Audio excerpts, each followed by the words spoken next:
京城来的贵人落了难，被人打断腿后，又被强逼着娶了我这个面容丑陋的女屠夫。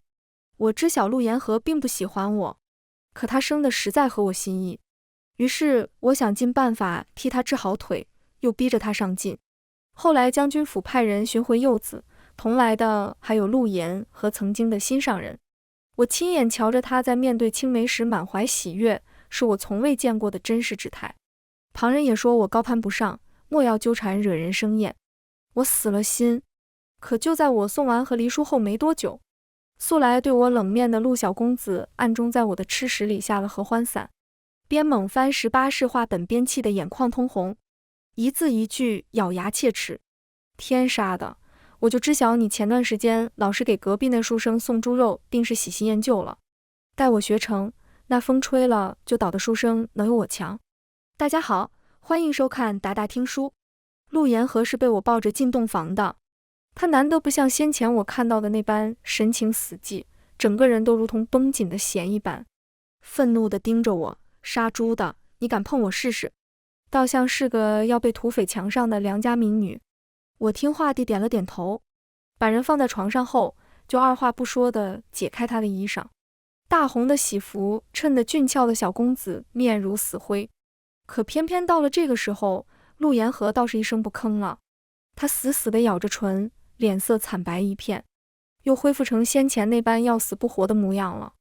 我不喜欢，所以故意轻佻地摸着陆延和的锁骨，上头的呼吸一致。我本来是想激怒陆延和，好让他稍微有点生气在，倒是没想到自己先摸上了瘾。斯别说，不愧是京城来的，真细皮嫩肉。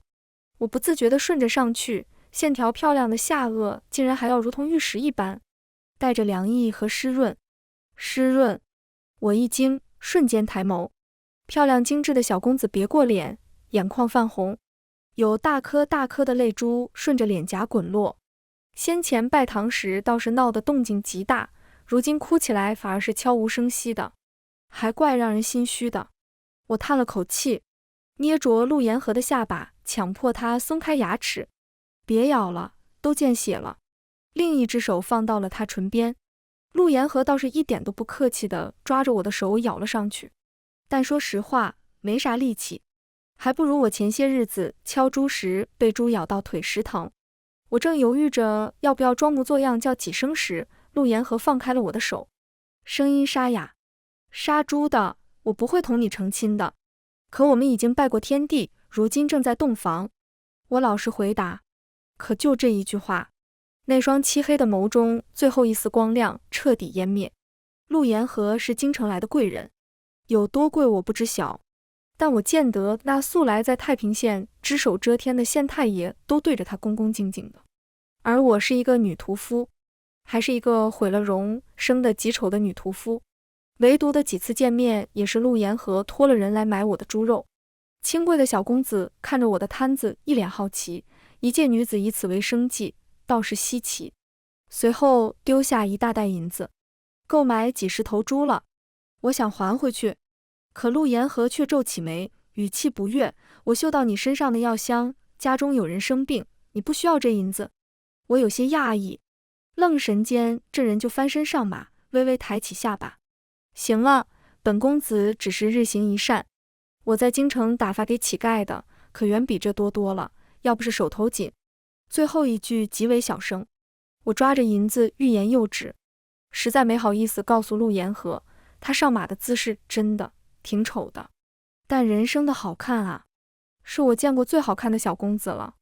按理说我和陆延和本来毫无干系，未来也不会扯上任何干系，直到某天我收摊回家时被几个黑衣人抓走，屋内檀香之下是掩盖不住的血腥味，而本应被众多随从护着的陆延和此时躺在地上，素来打理的极好的墨发被血泥脏污紧紧贴在苍白的脸侧，他喘着粗气，挣扎着要起身，可只有上半身起来些。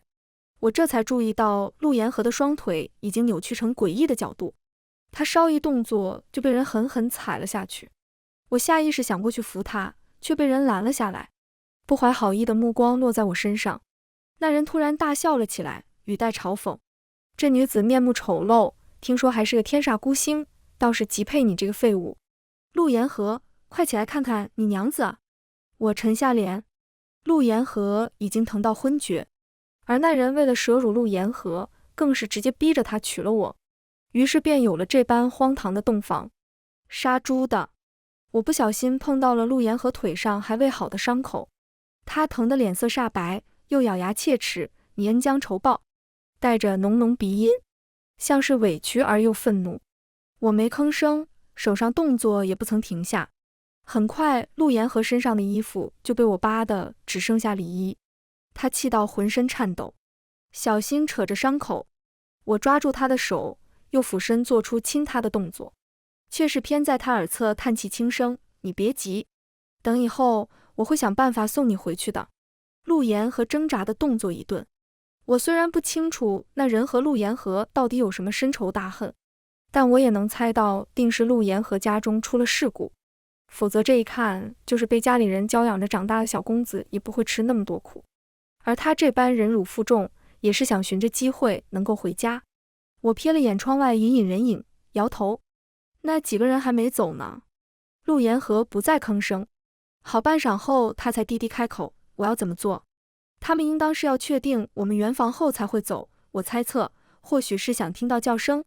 我本来觉得没什么，可话音刚落，陆延和也不知想到了什么，那张脸顿时轰的一下炸得通红，全身都泛红的那种。你，他瞪着我，声音磕磕绊绊，身为女子，你不知羞。但这模样倒是生动有趣多了。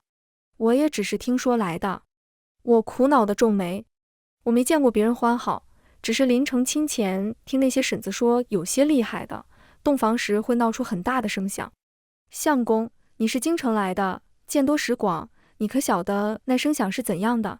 一副憨厚老实的模样。陆延和脸上的红意更甚，他一时也没顾及上我的称呼，压低的嗓音也带上了几分怒意。我怎地会知道？我瞬间大惊，那怎么办？这群人就这么不走了？陆延和的脸色沉了下来，面面相觑。陆延和，那你就啊啊的叫。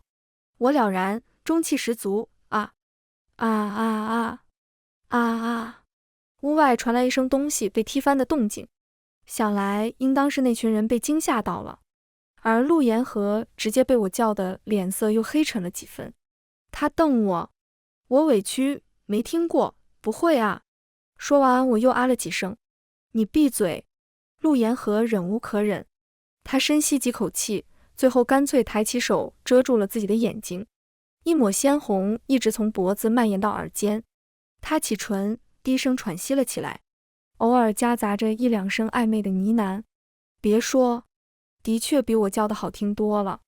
我没忍住，就这么撑在上方看着陆延和，边听边感慨，直到陆延和的手放了下来，露出双湿漉漉又恶狠狠的黑眸，一字一句咬牙切齿：“你跟着我学。”我连忙应了声，然后俯下身在他耳侧边跟着学。偏头时，唇瓣不经意间触碰到陆延和的耳垂，一片滚烫，他身子陡然僵硬，我也一愣，而后装作若无其事的样子，问他：“那相公要动起来吗？”天地良心。我说这句话更多是想着把戏做全了，好让门外那群人离开。可陆延和却误以为我贼心不死，惊得下意识伸手推我，我一个没防备，狠狠撞在围栏上，发出巨大的闷响。陆延和僵住，眼底快速闪过愧疚和心虚，可他依旧嘴硬地警告我：“杀猪的，我绝不会。”相公急什么？我打断了陆延和的话，扬声装怒：“你腿伤未好，洞房这些事自然是由我来。”下一秒，我坐在了他身上，架子床发出了动静，夹杂几声我刚学来的声响，大概是不小心碰到了陆延和腿上的伤口。他不自觉闷哼，倒是应了景。许是觉得事已成，门口那些人也不眼着了，索性不怀好意地放声讨论了起来。这女屠夫也忒心急了，陆小公子打小就金贵，要是弄疼了，小心陆小公子要了你脑袋。我呸，还叫小公子呢，如今他爹娘都自顾不暇，堂堂陆家人连那女屠夫都不如了。不过话又说回来，这陆延和腿废了，也不知道下面跟着废了没。你听那动静像是没用了吗？想来他应当是能满足那女屠夫的，就是不知能撑多久，哈哈哈！肆意羞辱，便是连我都听不过去了。可陆延和却依旧地配合着我发出声响，面色惨白。长进了，我疑惑，下一秒眼尖地瞥到这人放在一侧的手已紧握成拳，果不其然，掌心一片鲜血淋漓，也不知道用了多大的劲。我没吭声，只是等人都走了后，翻出家里好不容易才找到的一点伤药。陆延和安静地盯着床顶看，眼底毫无光亮。我瞥了一眼，然后脱下他的裤子。陆延和依旧没有任何反应，两条本应白皙修长的腿此时红肿不堪，长满褥疮。断腿是前几日的事情，可就在这短短几日里，他的伤又严重了许多。一股莫名的怒火在胸膛里燃烧，我不自觉中又放轻了上药的动作，直到陆延和开口，声音沙哑：“是我连累了你。”这要是几日前，谁都不信高高在上的陆小公子会说出这般话来。我上药的动作没停，等结束了才抬头朝着陆延和笑了下：“我其实还挺喜欢你的，要不这样，在送你回去前，我们就先好好过日子，成吗？”他这张脸生得实在合我心意，便是光放在身边看着，我也挺高兴的，不然我也不会捡了这麻烦。回去，听到这两个字的时候，陆延和才稍稍有了反应，他扯了扯嘴角，全然失去了先前的生机。他们说的没错，我如今就是个废人。陆延和偏头看我，瞳孔一片灰暗，轻声：“便是回去，也不过是在连累其他人。”这话不对。我皱眉，有心想要反驳，可陆延和已经闭上了眼，一副把自己封闭起来的模样。想着这几日里，这娇生惯养的小公子的确实受了不少打击，我到底把说教的话咽了下去，盘算着过几日等这人好些了，再同他好好说说。可我不曾料到，陆延和这一封闭却是存了死志。我清早出去卖肉，等傍晚收摊回来时，放在陆延和手旁的食物是一点都不曾动过。于是我只好硬掰开陆延和的嘴逼着他吃。他被呛得厉害，眼眶通红，也不知道是在气我还是气自己。几日下去，这人就瘦了许多，远没有先前好看。这可不行，我想着同他好好说，可陆延和大多时候都是闭着眼，一声不吭。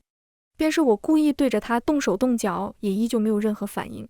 我也没恼，只是第二日出门前把屋内的公桶拿了出去。午时回来了一趟，陆延和依旧平躺在床上动也不动，可脸色涨得通红。我只装作不曾看到，回屋拿了东西就打算离开，却在踏出房门的那一刻听到了那人细若蚊呐的声音：“杀猪的！”声音太小，我动作一顿，又抬脚，这次陆延和的声音倒是大了许多，带着急切，却依旧虚弱。“杀猪的，公桶呢？”“坏了，我头也不回，你要是忍不住就弄床上。”陆延和有些愕然：“怎能？反正都是我回来收拾。”我转过身，认真看着他，左右都是要死的人了，还在乎这点脸面做什么？原本涨红的脸上瞬间惨白一片。陆延和死死抓紧床褥，手背上青筋爆出。我等着他的回复，却没想陆延和干脆一声不吭地努力翻身下床，最后狠狠地摔在地上，动静极大。我深吸气，眼瞧着这人犟着性子咬着牙打算要爬出去，我直接快步走过去将人抱了起来。“放我下来！”成亲时花的都是我的银子。我面无表情地打断了陆延和的话。我本来攒着嫁妆，想找个如意郎君，你若是死了，那就是连累的我人财两失。陆延和挣扎的动作一顿：“想死可以，你先将我那些银子还回来。”我抱着陆延和进了茅厕，或者你活着，给我一个人。陆延和死死地咬着下唇，他瞪我，我低头看他，半晌后，他咬牙放我下来。这几日又不是没见过，我不以为意。但眼瞧着这人一副快要羞晕过去的模样，我想着到底不能一下子逼太急了，索性把人放了下来，好了叫我。陆延和面色通红，可还是叫了我，怒气冲冲，杀猪的，好歹比先前多了口气。我把人抱回了屋，又出去。回来时手上多了件衣裳和一个针纸盒，说我不会针线活，前些年都是托了隔壁林大娘，如今家中多了个人，左右你闲着也没事做，我等会就请大娘来教教你。你让我做这些女子做的活儿？陆延和愕然，语气里满是抗拒。我皱眉，什么女子男子的，我连猪都杀的，你一个想死的人连这点事都做不得。陆延和说不出话，我瞥了眼他腰部以下的位置，又继续，还银子，或者今日我便直接将那夜不曾完成的洞房事成了。先前我想着你受了伤不曾动手，如今你左右都是要寻死的，不如便宜了我。你这脸生得好看，身子骨虽不行，但又不影响那活。说着我就伸手想解了他的衣裳。陆延和气得浑身发抖，紧抓着领口怒吼，我不会寻死，那些银子我也会还你。我怎么知晓你是不是在骗我？手上的动作没停。陆延和这几日吃的不多，我轻轻松松就将他的手扯开，低着头又说，白日里我不在家，说不准你就找了个机会寻死，到时我还要花钱找人做棺材，赔的钱更多。陆延和动作一僵，倒是方便了我扯开衣裳，露出瘦削的胸膛。直到我俯下身时，陆延和才张嘴，嗓音干涩，我会识字，平日里可以抄书，可以帮人代写书信，也可以教村子里的孩童识字来挣钱。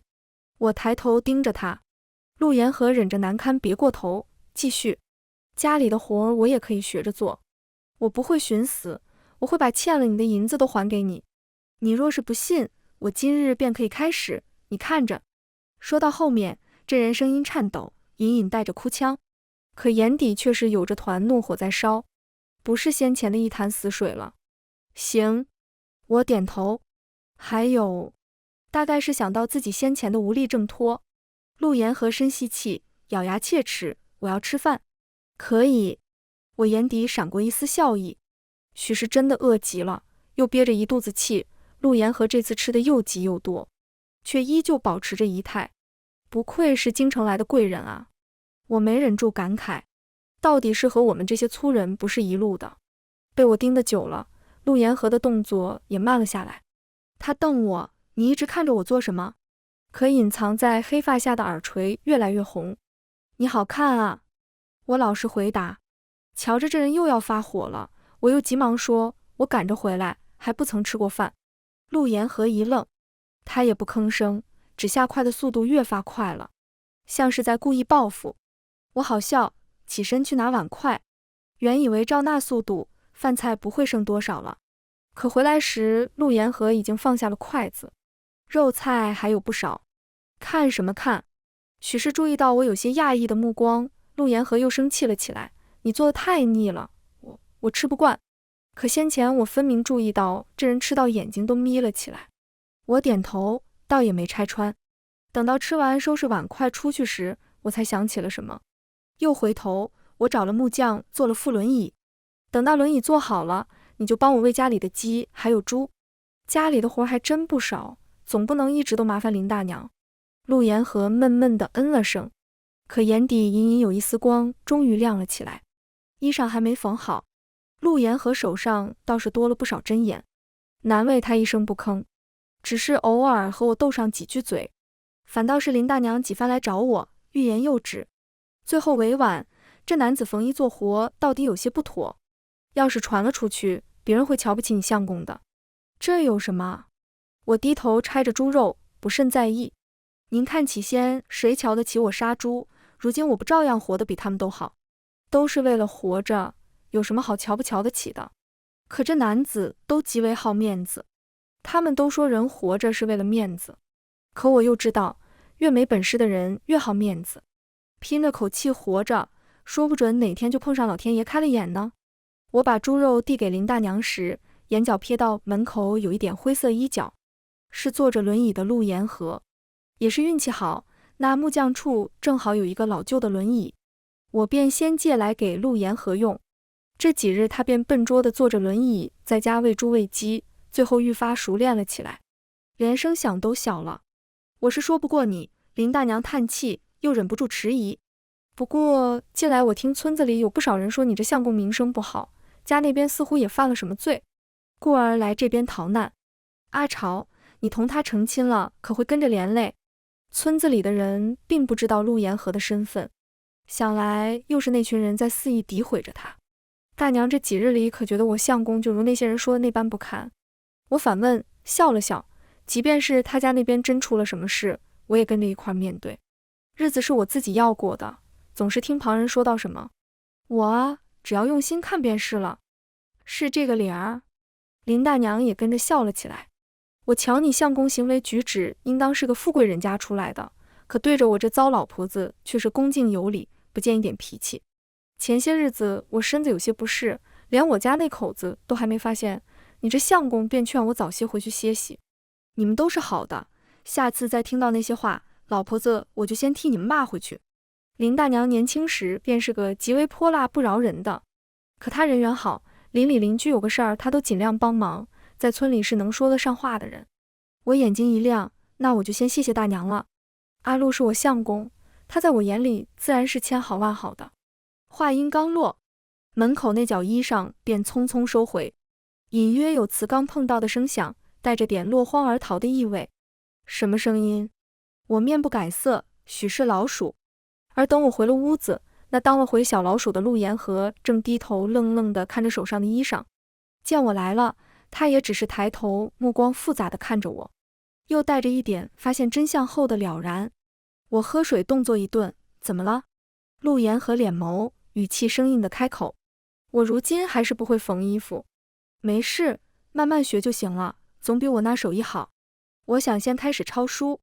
行，我明日就去县城里的书局问问。你对笔墨可有何要求？没有。陆延和顿了下，这次他紧紧地盯着我，像是不肯放过我脸上任何一丝细微的表情变化，又带着些试探。你也看到那些人不会放过我，若是我家那边再出了什么事，他们可能会杀了我，甚至牵连到你。我闻言皱眉，那不如趁着他们现在离开了，我们收拾收拾东西，逃到一个他们找不到的地方。陆延和瞬间瞳孔骤缩，那张俊俏的小脸上闪过诸如震惊、得意、纠结等等复杂情绪。他小声呢喃：原来你竟这般心悦于我，可我……什么？我一时没听清，问：没什么。也不知陆延和想到了什么，那原本生动起来的眸子又瞬间灰暗了下去，最后只面色僵硬地说了句：我会尽快把那些银子还你的。我本想说不急的，可对上陆延和眼底的疏离和冷淡后，又一时哑然，总觉着有哪里不对了起来。有着林大娘的帮忙，再加上那些人在目的得逞后很快离开，村里人也开始逐渐接受陆延和。他到底是长进了。在反复确认了那些人不会去而又返后，陆延和这才出了一次院子，又偶然间指导了村长孙子写文章。谁都知道村长那孙子的文章中规中矩，难过俯视，可就是陆延和指导他写的这篇文章，竟得了书院里最为严苛的夫子的一句夸赞。村长大喜，对陆延和极为热情，连带着村里人都对陆延和的态度缓和，怪异的目光少了不少。学识好的人在哪都是备受尊敬的。陆延和又开始帮人代写书信和抄书，以此来挣取银两。可做这些的时候，陆延和很少同外人接触。他把挣来的银两还我。你这个月的给多了。没有。陆延和顿了顿，又说，我那日听到了你同林大娘说的那些话，若不是有你帮忙，村子里的人也不会这么快就接受我，多谢。小公子依旧还不习惯同人道谢，声音越来越小，一句话说完，耳朵就变得通红。于是我随口说，这有什么好道谢的？你是我相公，我帮你本就是应该的。陆延和抄书的手一僵，墨汁滴落，晕在了原本写好的字上。我探头过去，提醒他，好可惜，这张就这么废了。你怎么了？没什么。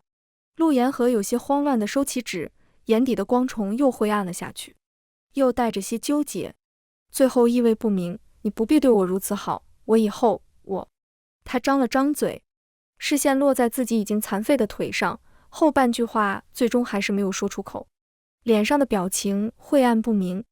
这段时间以来，陆言和稍稍从那些阴影中走了出来，可以前我见到的那个意气风发的小公子，到底还是沉默了许多，眼底的那片阴霾始终不曾散去。有时候我隐隐觉得，支撑着陆言和活下去的念头，或许就是还了我的银子。等银子还完了，我虽同他成了亲，可两人更像是简单凑在一起生活。我知晓陆言和并不喜欢我，可他生的实在好看，好看的人总是能得到更多的理解嘛。我突然又想起那日陆言和扔给我一袋银子又翻身上马的场景，虽然动作依旧奇怪，可人好看，做什么也都好看了起来。只是如今这份好看被盖上一层浓雾，我不喜欢。于是我想了想，起身去推着轮椅。你要做什么？陆言和有些慌乱地想抓着桌子。带你去个地方。可今日的抄书还未完成，我还不曾喂鸡。说到底，陆言和还是怕出这个院子的。他怕看到那些人眼底在怪异之后留下的同情，许是认定了自己没有前路。陆言和也不想同院子外的其他人有什么牵扯。若不是我先前逼着他去挣来银子还我，这人是绝技不会出去的。回来再做这些事也不迟。我推着轮椅，没忍住忧愁，心想养了这么久，怎么人还是这般瘦？我带着陆言和去了最村东的茅屋，见了刚回来的陈叔。断了手又断了腿的陈叔骂我没良心，一点都不曾告知就匆匆成了婚，让他这个做长辈的一点准备都没有。好不容易见着一个喜欢的，我不得先抢了过来。我替陈叔收拾着屋子，头也不抬。再说了，您这里现在送给我相公也不迟啊。陈叔骂骂咧咧，最后回屋拿个黑布裹着的东西就扔了过来。宋老头要的，你给送去。我眼睛一亮，当即扯着陆言和要道谢。道谢就不用了。陈叔抬眼看着陆言和，又很快搭下眼皮，你留这小子同我聊聊。陆言和下意识抓住了我的手，却又在反应过来时慌慌张张地松开，满脸通红。一直板着脸的陈叔反倒是笑了起来，行了，就几句话，不打扰你继续同你娘子恩爱。我也跟着感叹，原来相公你这般离不开我啊。陆言和没了羞，只瞪我。陈叔找他说话，我便在茅屋外等着。没过多久，陆言和就出来了，眼眶隐隐泛红。我推着人回去时一路无言，到底有些不适应，于是我自顾自说了起来。早些年东边打仗，陈叔和他俩儿子都被抓去送上了战场，后来就陈叔一个人回来了，断手断腿，还一身毛病。不过好在还有陈婶子和他女儿照顾着，日子过得艰难了些，但也还是能活下去的。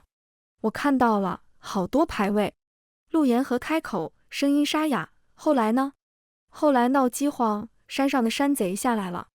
陈叔是个有本事的，他本来都带着妻女都逃出去了，却被一个忘恩负义的村民背叛。那姑娘就当着他爹娘的面被生生侮辱，全身上下没一块好肉的。可好在人留了条命，于是他们又继续逃。他活不下来。是啊，我笑了笑，接着陆言和的话，都快进城了，那疯癫了的姑娘突然清醒了过来，直接一头撞死。陈婶子受不住，当晚也跟着去了。那天陈叔一个人拖着一辆板车进了城，给他妻女收拾得干干净净，才将人埋去。他回来后就和我唠叨，说他姑娘和婆娘就是受不住，怕以后被人戳着脊梁骨，说是，可总还有更重要的事啊。他成了废人，被人奚落打压时，他姑娘和婆娘都没嫌弃，要让他好好活着，难不成他还能因为这些事不要了他姑娘去？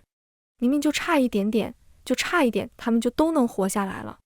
所有人都觉得陈叔也活不下去了，可偏偏他就这么活了下来，用尽了手段。陆言和猛地抓住了轮椅扶手，用力到手背上的青筋根根爆出。他似乎极为艰涩地吐出几个字，他想报仇。我没说是，也没说不是，只是推着陆言和进了屋。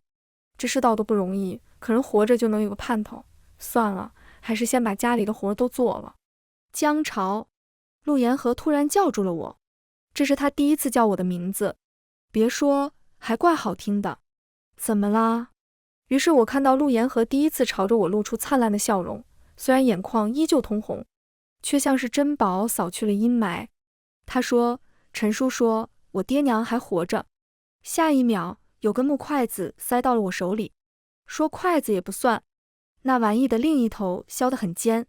陆言和似乎有些心虚，他别过头不敢看我，语速飞快：我不会再犯糊涂了，我得活着去见我爹娘。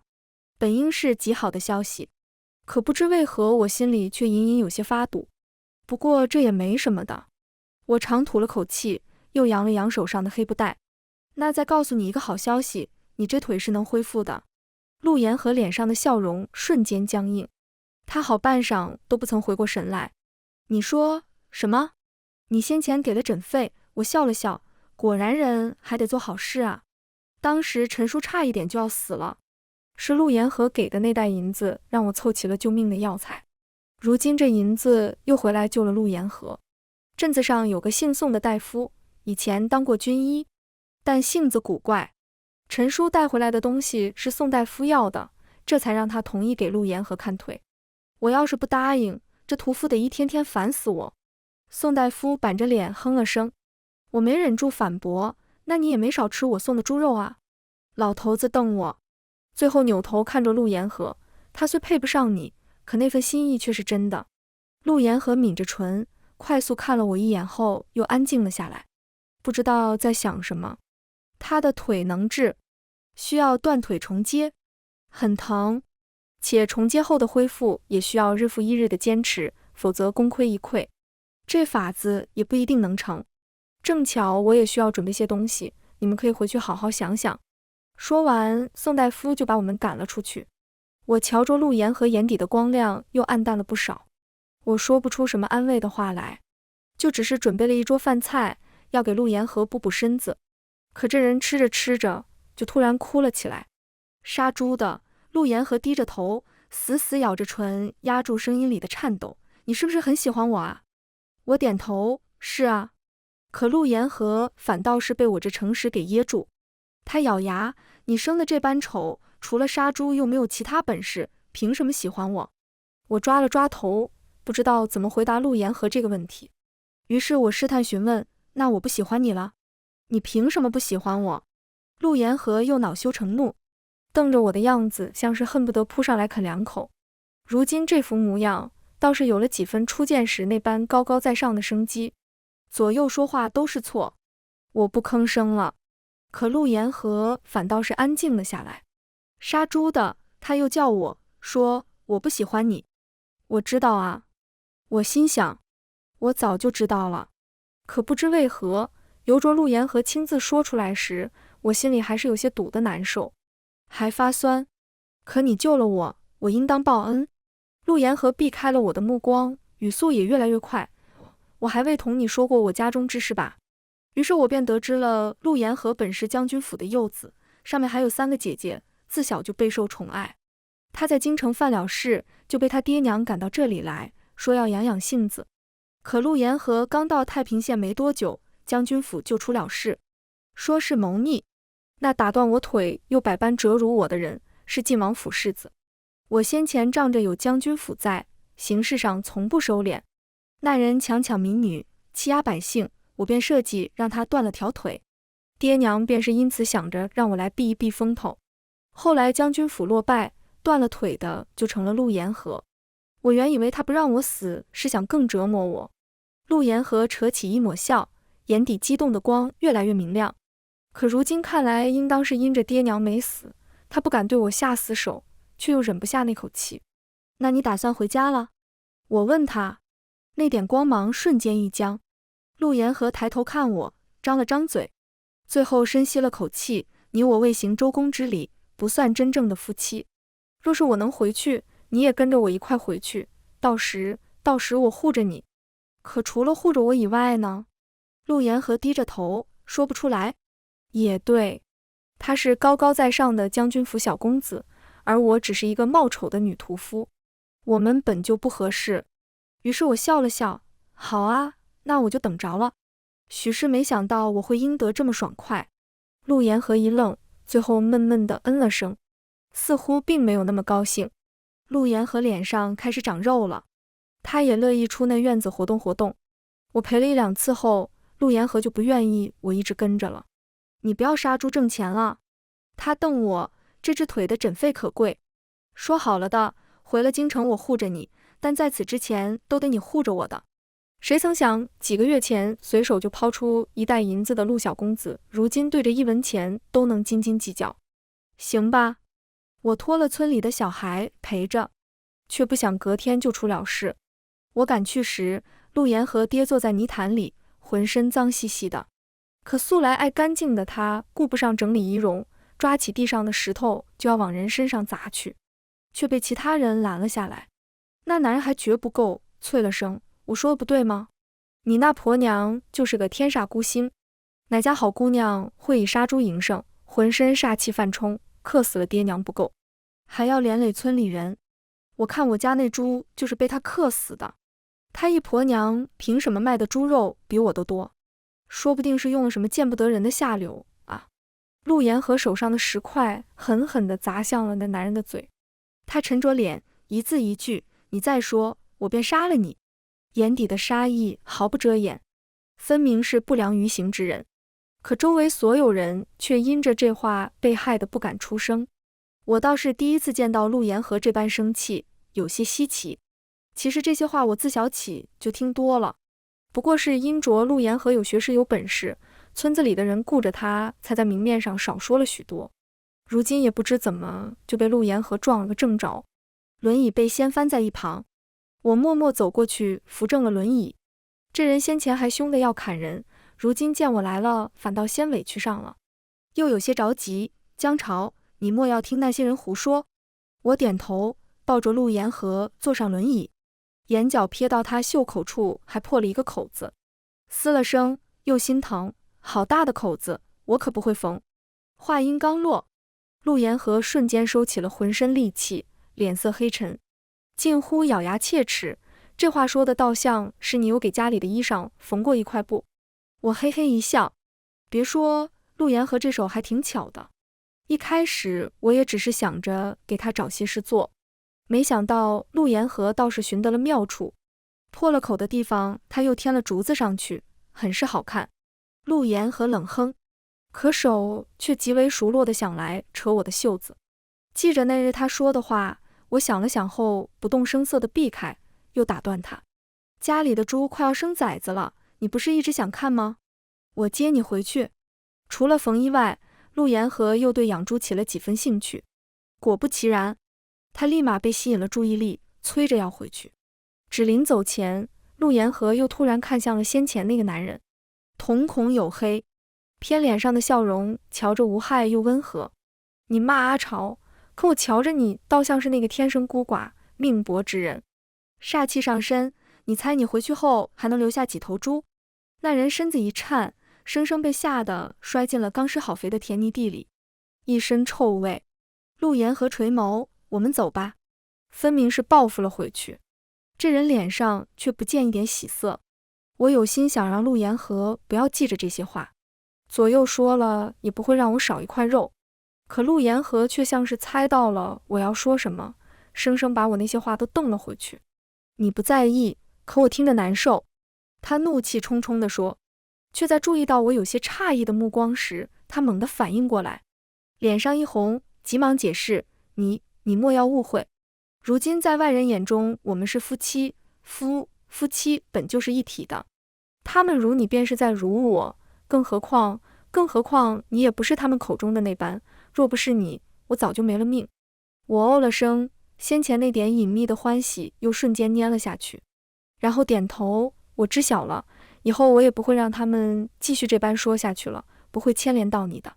陆言和皱眉，脸上的表情却是愈发难看了起来，却又不知想到了什么。他抿着唇问，你先前说这世道都不容易，你以前遇到过什么？我一愣，你莫要多想。陆言和深吸气，别过头不看我，我不是对你感兴趣，我就是把我的事也同你讲了，可我对你一无所知，这不公平。我点了点头，其实也没什么好说的。幼年爹娘早死，后来被送到了大伯家，灾荒来时曾被当作两脚羊卖出去，好在被人救了，又进城成了个乞儿。再后来便是跟着陈叔回了村，当了一个杀猪的女屠夫。那你脸上的伤呢？陆延和突然问。就我恩人家公子时替他挡了一刀。我笑了笑，又盯着陆延和看。那小公子当时哭着让我别死，说等以后他会来娶我。不过真要等他来了，我这般丑陋也定是招人厌的。你不丑。陆延和拧眉打断了我的话，神态极为认真。那疤是能驱了的，你等我，我必定给你找来最好的药。若是那人敢嫌弃你，我打断了他的腿，让他来给你赔礼道歉。最后一句话隐隐带着些戾气。我嘶了声，心想将军和将军夫人把他送来是正确的，这动不动就断人腿的性子的确是得好好改改。见我不吭声，误以为我是在难过的陆延和难得有些手足无措，他略显笨拙地安慰我，同我说他以前在京城见到的新鲜玩意儿，又同我说他之后的打算，直到回了家，亲眼见着本来难产的猪在我的帮助下生下了崽子。陆延和又突然开口，江潮，明日我们就去见宋大夫吧。宋大夫也是第一次帮人断腿重接，这里地偏，也没有上好的药材，若是失败了，陆延和可能就真的再也站不起来了。我知他一直在害怕，所以从未催过。怎地突然说这话了？我还捧着猪崽子，有些茫然地仰头看着他。没什么。陆延和有些嫌弃地拿着帕子给我擦着脸上的污血，却又突然笑了起来。我总得向那些人证明，你从来都不是什么克夫命薄之人。阿朝是能带来好运的好阿朝啊。陆延和的腿接成功了。宋大夫说，接下来好生养着，得忍着痛下来多走走。于是我立马再去木匠那打了一副拐杖。你小子倒是走了好运，遇到这般好的娘子。宋大夫摸着胡子咂舌。陆延和嗯了声，似是不经意的开口，我就说阿朝是个福气旺人的。可说这话时，眼底一片亮晶晶，隐隐自豪。我当时在忙手上的活儿，也不曾留意。倒是宋大夫咦了声，摸着胡子笑眯眯，一切似乎都在往好的方向走去。当陆延和撑着拐杖站起来时，我抬头看他一阵恍惚，真是好久不曾这样看他了。我就知晓我比你高了许多。陆延和喜滋滋地低头看我，但很快就拧眉嘀咕，但你力气怎的那般大，直接把我抱了起来都不带累的。我摸了摸鼻子，心想他可没比我养的那几头猪沉，但这话不好说出来。陆延和要是知道我拿他和猪一块比，定又是要生气的。小猪崽子也乐得在陆延和脚边一阵绕圈。陆延和很喜欢这头在一群猪里生得格外眉清目秀的崽子，还特地给他取了个名字。二妞走，爹带你在这村子里转转。陆延和轻踹了下小猪，主动朝外走去。我急忙跟上。一路上不少人在看到陆延和时一怔，转而是恭喜。也没什么，陆延和轻描淡写，不过是沾了阿朝的福气。听闻这话的人看向我时又是目光复杂。只走到一半，突然有个人拿着砍刀冲了出来，我下意识把陆延和挡在身后，又狠狠踹开那人，目光瞬间冷了下来。刘二麻子，你这是想杀人？刘二麻子便是那日当着陆延和的面辱骂我的男人。和前段时间不同，如今他脸颊凹陷，双目赤红，死死地盯着我和陆延和，声嘶力竭，是你们弄死了我养的那些猪是不是？都是你们害的。你的猪死了，同我们又有什么关系？陆延和扯了扯我的袖子，又看向刘二麻子，意味深长，我也是学过一些本事的。先前我便说过，阿朝不是天煞孤星，反倒是你，可就不好说了。这话一出来，原本因着刘二麻子死了猪儿想去安慰他的村民，立马纷纷避开。而匆匆赶来的村长也立马叫人把刘二麻子捆了起来，语带怒意，分明是你听信贼人的话，昧着良心在猪食里下了药，想让猪多长些肉，还怪怨上别人了。说完，村长就朝着我和陆延和歉意地笑了笑，说他会处理好这件事的。他当着众人的面想杀了我和阿朝。陆延和垂眸，神色不明。于是村长脸上笑容一僵，咬了咬牙，就让人捆着刘二麻子去见官府。是我这腿不行，不能亲自过去，还得麻烦村长了。陆延河叹着气，我直觉有哪里不对，可抬头看向陆延河时，他依旧是那副无辜的模样。直到回了家，陆延河突然叫住我：“你等等！”也不知他从哪掏出来一个布包，又扔给了我。面色通红，支支吾吾。我跟着林大娘练了练手，你回屋试试。我讶异的睁圆眼，你给我做了衣裳？我只是给自己做的时候顺手给你做一件罢了，并非特地给你做的。陆延河逐渐理直气壮了起来，又一脸嫌弃。还有，哪家姑娘总是穿着灰扑扑的衣裳啊？我沉默了下，然后异常诚恳。你怎知道我的尺寸？陆延河抬手摸着二妞的手顿时僵硬，而后我眼睁睁地瞧着只一秒，他那脸就噌的一下全烧了起来，一抹鲜红径直从耳尖往下，是透过衣领都能瞧着到的红，全身都红了啊！我感慨，刚想出声说些什么，却被陆延河闭着眼，近乎咬牙切齿地打断。你还要不要试了？你若是不要，我就去扔了。我是。布包里还有一根好看的簪子，衣裳很合身，这导致我看向陆延河的目光更加诡异了。所以他到底是如何知晓我尺寸的？陆延河不肯说，咬死了是林大娘告诉他的。可大娘已经许多年都不曾给我做过衣裳了。我心里盘算着，总得找个机会套出话来，却在迷迷糊糊中又听到陆延河叫我江潮。怎么啦？这次他沉默的时间有些长，长到我快熬不住睡去时，一句极轻的话响起，又似乎响彻在我耳畔：生辰快乐。我一怔，下意识偏头看向陆延河，可他已经闭上眼，侧躺着背对着我，唯有露出的那耳垂红得快要滴血。近来找陆延河的人越来越多，陈叔说这都是将军府的旧部。阿潮啊！陈叔吧嗒吧嗒地抽着旱烟，拍了拍我的肩膀说：“他定是要回去的。”我没吭声，只心里还是有些难受的。陈叔又说：“这都是陆将军安排好了的。太平县这边多是陆将军认识的，或者是被他曾经救下的人。陆延河来这儿，性命是无虞的。只谁也没想到，那晋王世子竟对陆延河这般恨之入骨。几乎是将军府出事的消息刚一出来，他便对陆延河直接动了手，但此事有蹊跷。陈叔没多说，我也没继续问下去。隔壁那间屋子换了个人住，说是外来的书生借住一段时间。可我曾在我家院子里见过他，当时陆延河对他的态度极为尊敬，或许是什么极为重要的大人物。这么猜测，我又多塞了几块猪肉进去。陆延河是要回京的，他脾气差又娇气，总得找个人能多照顾他一些。我心里算着，没注意到刚进门的陆延河脸色黑沉到仿佛要滴下墨汁来。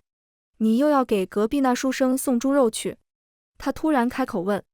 我没多想就点头，是啊，他前些日子不是受了风寒吗？我瞧着他身子骨弱，定是要多补补的。希望那书生能看在这段时间我对他多有照顾的份上，在回京的路上对陆延河那臭脾气多有包容吧。我叹了口气，可下一秒手上的猪肉就被夺了过去。陆延河瞪我，他给你银子了吗？我诧异，是我要送他的，怎好问他要银子呢？陆延河气得顿住，他想说什么，却又在下一秒像是记了什么，脸色又黑了不少。最后扔下一句他不爱吃猪肉后，提着猪肉就匆匆离开，有些莫名其妙。我摇了摇头，并没有太放在心上。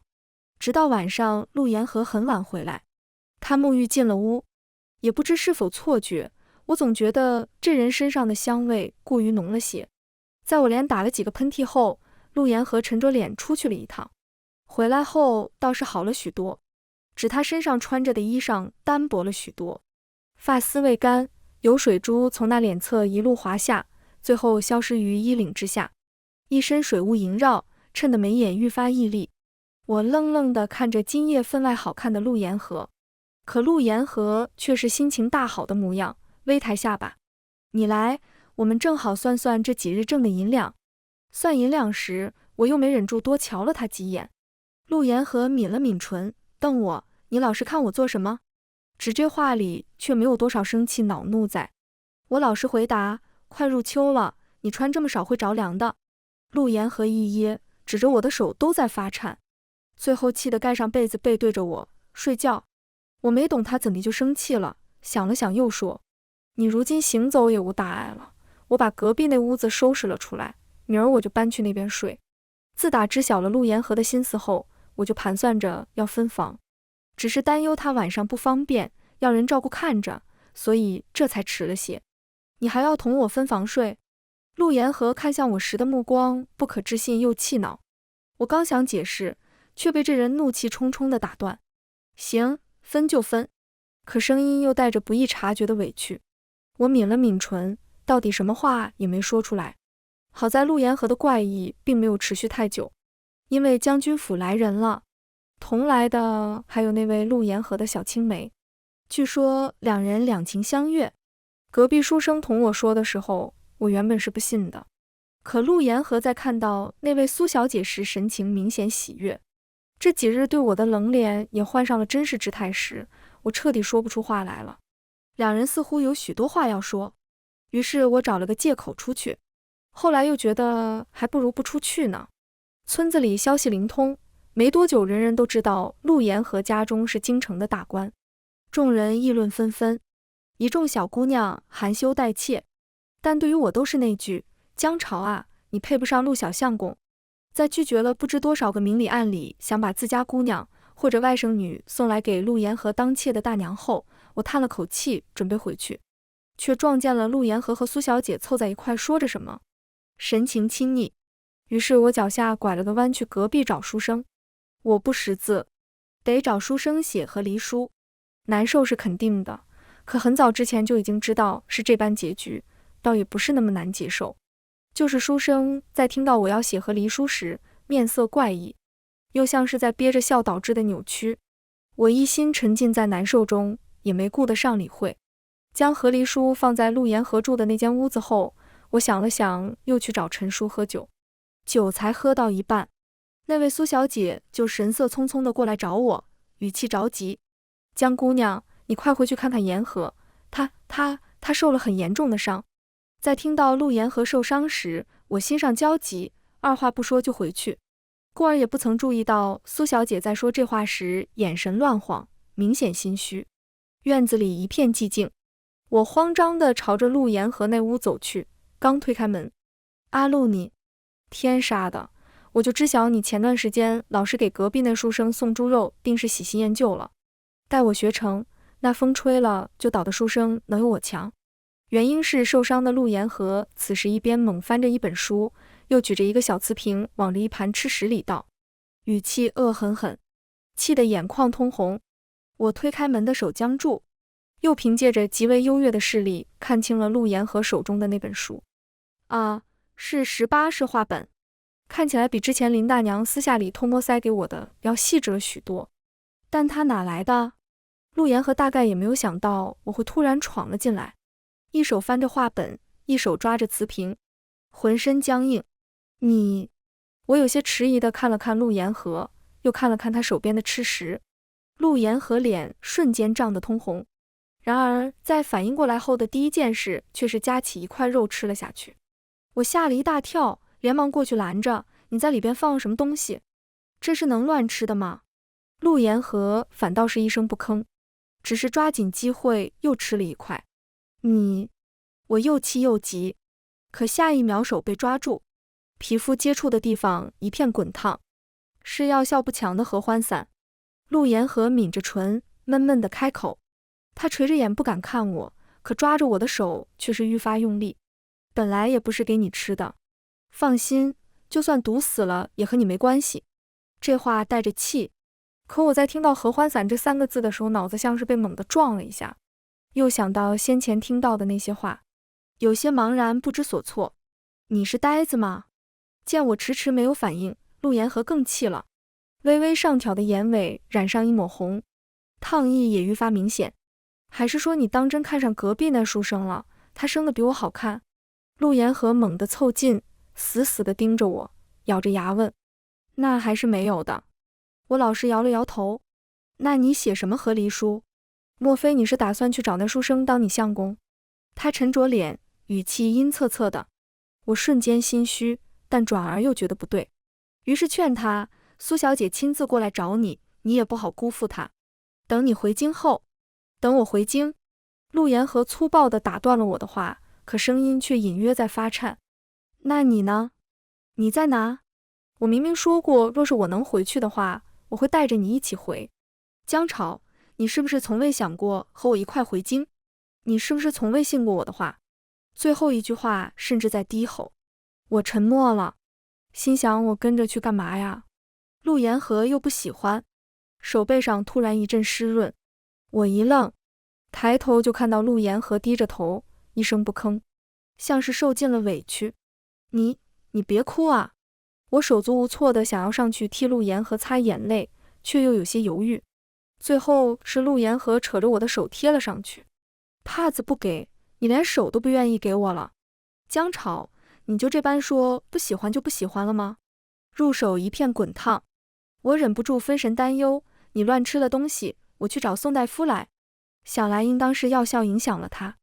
不去。陆言和赌气，反正你不信，我也不愿意管我，即便我死了残了，又同你有何干系？这话听得我皱起眉，第一次对陆言和冷下脸。你若是要这样，那我先前费尽心思养好你的身体，也只当是无用。我不是那个意思。陆言和一怔，有些心虚的小着声音。我就是气你要同我和离。我明明都想好了，要带你回去见我爹娘和姐姐。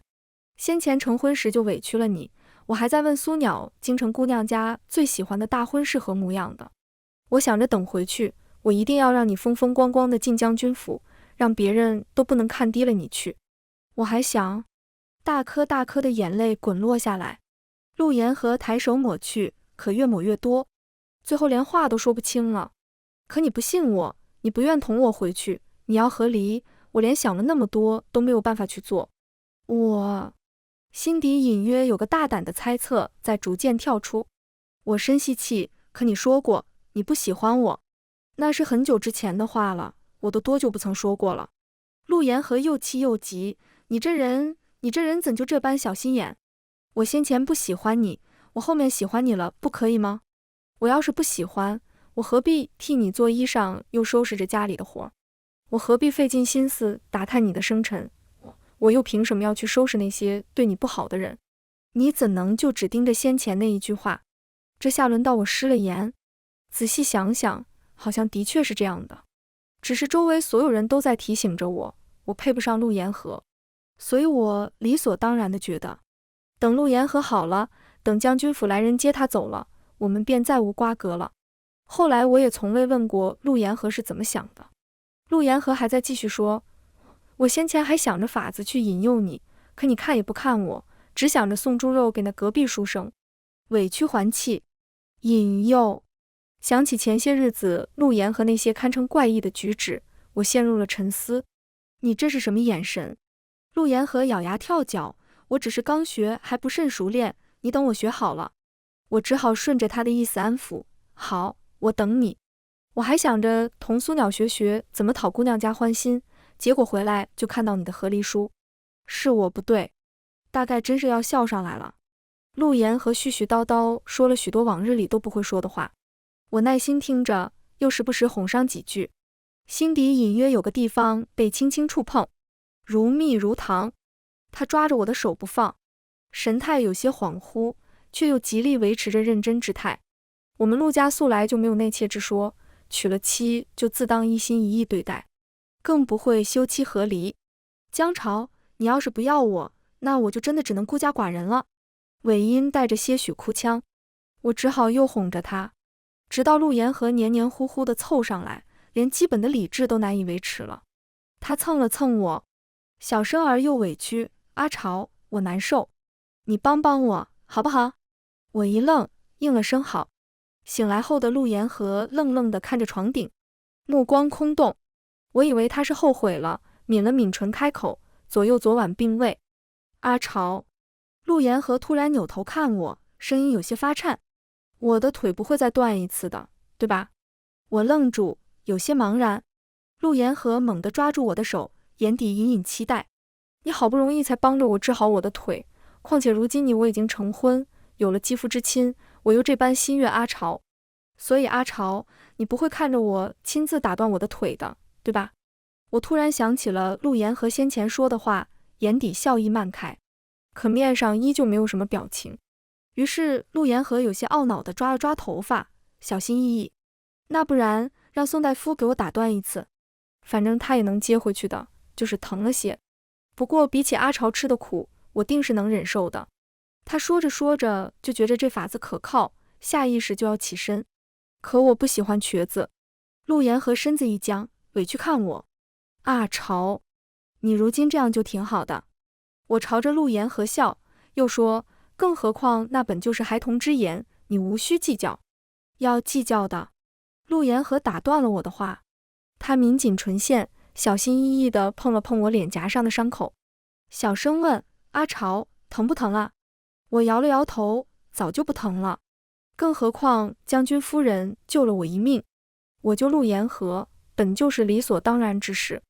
我记着我说过会娶一个人的，可我生了场病后就不记得那人长什么模样了。